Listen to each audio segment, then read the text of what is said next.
I messed up. I really messed up.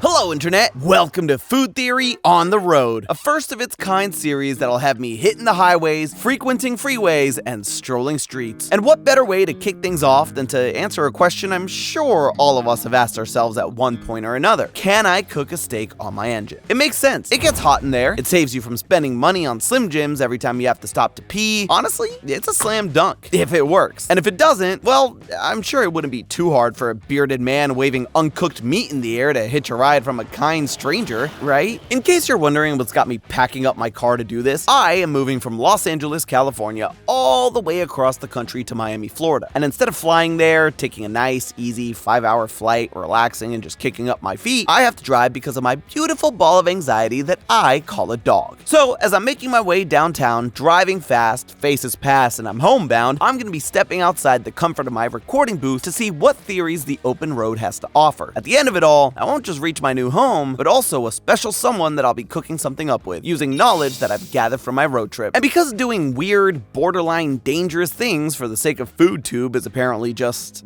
my life now, what better way to start this road trip month off than by cooking our meal right on my engine? I mean, let's face it, I've got timelines. I've got to get places. I can't always wait in line at drive-thrus, and I can't afford to be spending hours at restaurants when I've got to make it across the country before the heat death of the universe. So what I'm going to do is wrap a couple of steaks in aluminum foil, and we're gonna plop them right here on this bad boy and hope so badly that our car doesn't break down. And hopefully by the end of it, have some lunch to eat. So let's get started. What I'll be specifically cooking is 3 thin sliced bottom round steaks and a side of green beans, because eating your veg, things that don't exist, is important for a balanced diet. So where the heck do we put them? Well, when you pop open the hood of most modern cars, you'll see a tightly packed and organized freaking labyrinth of machinery. You have your fluid reservoirs, belts, pulleys, and a bunch of stuff that doesn't concern anyone but Vin Diesel for this episode. What we're focused on is what gets the hottest, and that is the engine. Most car engines get to temperatures between 195 and 220 degrees Fahrenheit. That's more than enough for cooking some thin slices of beef, but unfortunately, it's not that easy. If you got curious and decided to mosey on over to your car to check your engine bay, you may notice that your engine is covered by a big old plastic hood, and there's a good reason why you shouldn't remove it. See, engines really are a feat of,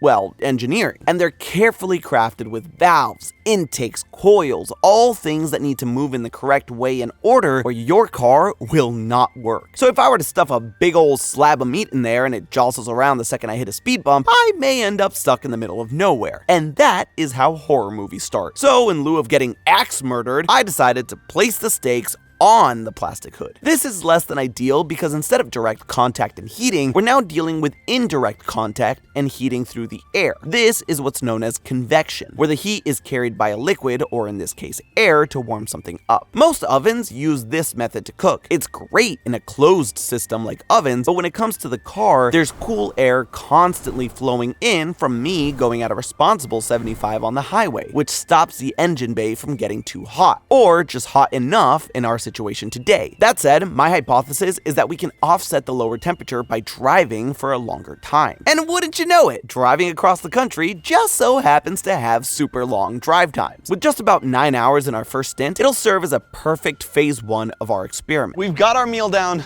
on the engine. Time to close this bad boy and hope that from here to our next stop, we don't break down, we get some food, and we don't get food poisoning, because we're on the road and that's bad news bears. So let's take this down. It closed. Help. Help. Luckily, my car was not only able to start, but drove perfectly fine. It didn't stop me from holding my breath and cringing at every tiny bump in the road though. While the steak started to hopefully cook, let's dive into the science of cooking meat. When it comes to beef, it cooks in roughly 5 different stages as the heat increases. For our purposes today, we're only going to be focusing on the first 2 since we're dealing with lower temperatures. The first stage is the denaturation of the proteins. Like we discussed in the egg on the sidewalk episode, when proteins reach a high enough heat, they denature, meaning they physically change their structure. In beef, the major proteins, myosin, actin, actin and collagen, are tightly wound in their natural state. But when you apply heat to them, they start to unwind and relax. It's basically the same as coming home from a long day of work, kicking off your shoes, letting down your hair, and cozying up on your couch. When this happens, the meat becomes a lot more tender. It also happens at the lowest temperature range, between 104 and 140 degrees Fahrenheit. The next stage is the melting of fat, which happens between 130 and 140 degrees. It's on the upper end of that protein denaturation, which is why I opted for the cut of meat that I did. The round, or the rear of the cow, is a fairly lean cut, mainly because it's the muscles of the hind legs and rump, which see a lot of activity for movement during the cow's life. This means that there's very little fat and, more importantly, little intramuscular fat, or the fat within the cut of meat itself, not just around it. Since we need to keep the cook temperature as low as we can because of the cool air flowing in, removing as much fat as possible sets us up for success. Because it's so lean, the round is the perfect cut for slow cooking. And, well, this is gonna take a while. Okay, so we have been driving now for about an hour since we put the meat in. We're about to pull over. At this point, I'm kind of wondering if enough heat has transferred into the meat for it to be safe to eat. We had to wrap it up in the aluminum foil quite a bit. I'm assuming it would take more time for the heat of the engine to then go through the metal of the engine, the plastic top, and then the aluminum foil itself. The hope is when we pull over, we pop this hood, and when we unwrap it, we'll see not a seared steak, but at least a relatively cooked steak. The trick with all of this is it's essentially steaming the meat as opposed to actually searing it and getting that color that we're used to getting. So that is the only unfortunate side effect. We are going to get very gray looking meat, but I don't care about the color. I care about whether I can eat it. So we have a couple of more minutes to go here, and then we'll do an update. I know that a gray blob of meat isn't the most attractive thing in the world, but there's a lot more than just color to the doneness of beef. The color mainly comes from yet another protein in the meat called myoglobin. As that particular protein denatures with heat, it turns more and more brown. This is what causes the visual differences between rare, medium, and well done. But that's the interior. The exterior can vary depending on how you cook the steak. If you don't hit it with high direct heat, you won't get that Maillard reaction that gives that nice brown crust, and you'll end up with something that looks a lot more gray than anything else. But that doesn't mean it's not cooked through. So when we pop the hood at the next stop, a gray meat isn't necessarily a bad thing for us. The moment of truth, we made it, which is honestly the most important part. I count this episode as a win just by making it here. So let's see. Oof, there is definitely some heat. Oh wow, it actually didn't move around. I don't even know where to start. Let's unwrap one of the steaks. So it's quite warm. It feels tender. Ooh, juicy, juicy. That is nowhere near cooked enough. We ended up driving, I did make a mistake. I said we had been driving for an hour. It was 2 hours. So this might become an issue. The true difficulty here is not being able to tell the exact temperature inside the engine bay as I'm driving. But it's only been 2 hours. We're just gonna have to take it low and real slow. I'm about 2 energy drinks and 4 hours later. Let's see if this meat has started to cook. Ooh, that discoloration is not looking good. I mean, it's definitely a medium rare right now.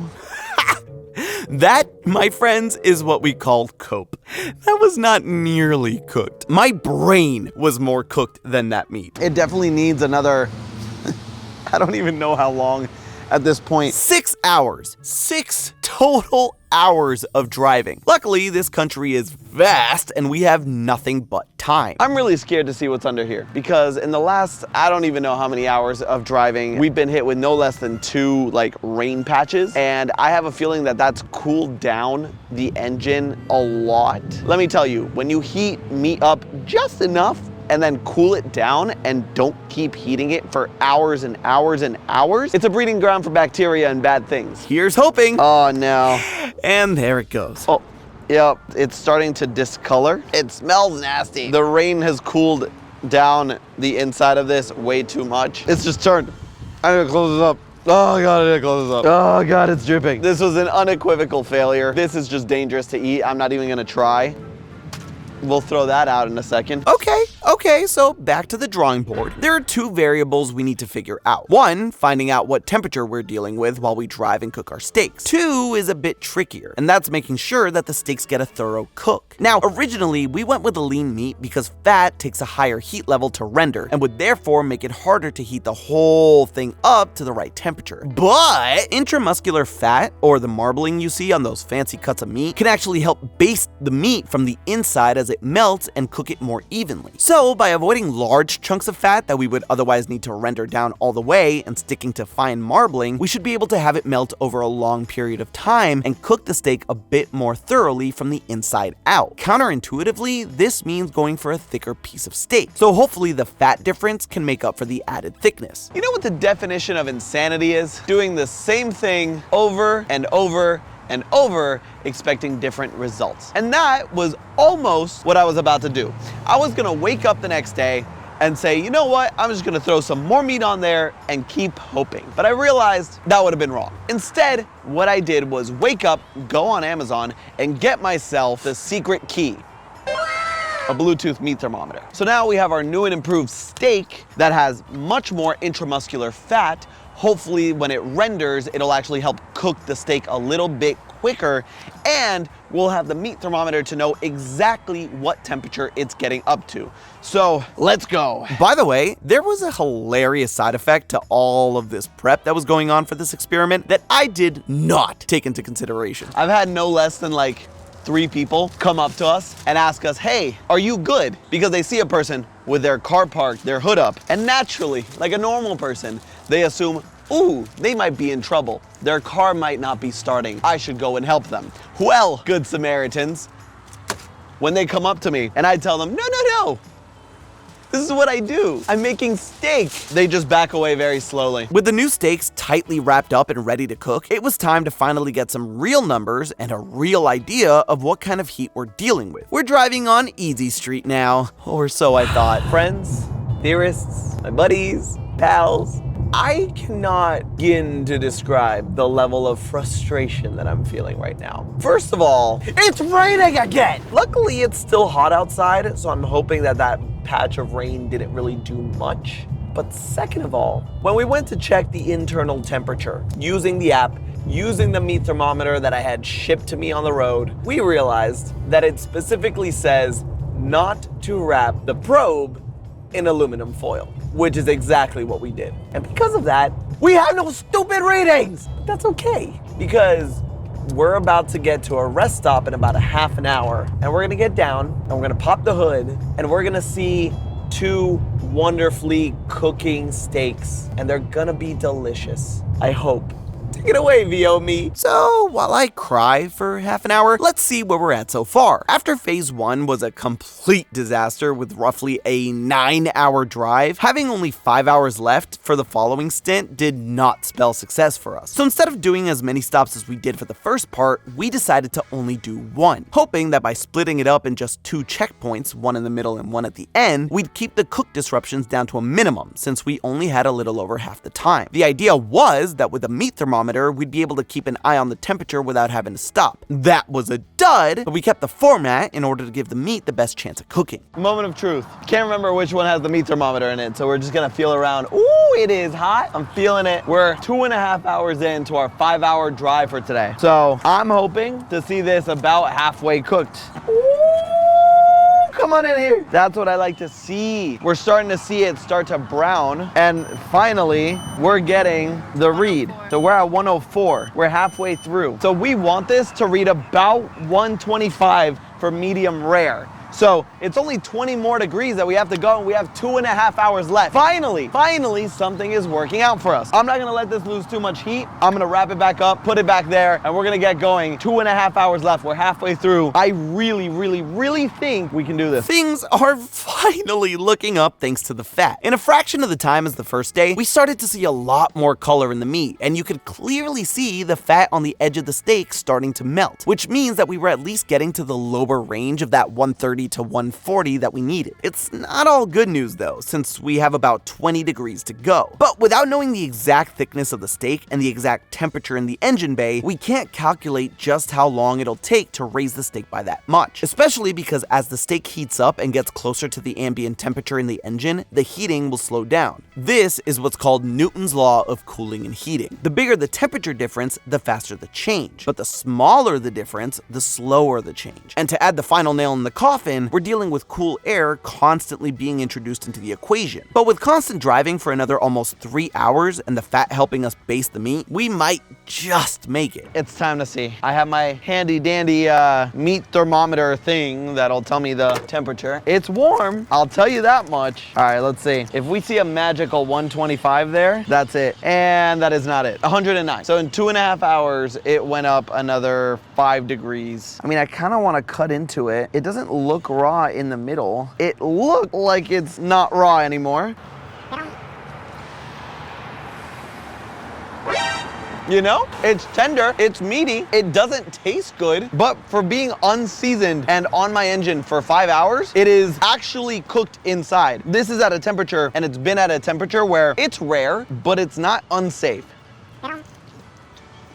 I'm gonna call this a win. This is way better than the sidewalk bacon and driveway egg. I could slap this on a plate right now and eat it. And honestly, considering I just drove 5 hours, I might do just that. So, take it away, VO me. Luckily, none of you have to wonder if that questionable meat did me in, because here I am, standing proud and victorious with barely any stomach rumblies and having conquered the engine cook. It only took multiple days and hundreds of miles, but thanks to the tried and true low and slow method and some good marbling, we finally did it. So what does this mean for you? Well, unless you're planning an extremely long road trip, engine cooks might be out of the equation. But if you are planning a slow cook, then don't shy away from the flavor machine that is the intramuscular fat in your meat. And no matter what you do, don't let your meat endure multiple rainstorms or you'll never get that smell out of your nose. But hey, that's just a theory. A food theory. See you on the road. And hey, make sure to tune in next week to see me visit the world's first robot-operated McDonald's. And as always, I'll see you next week.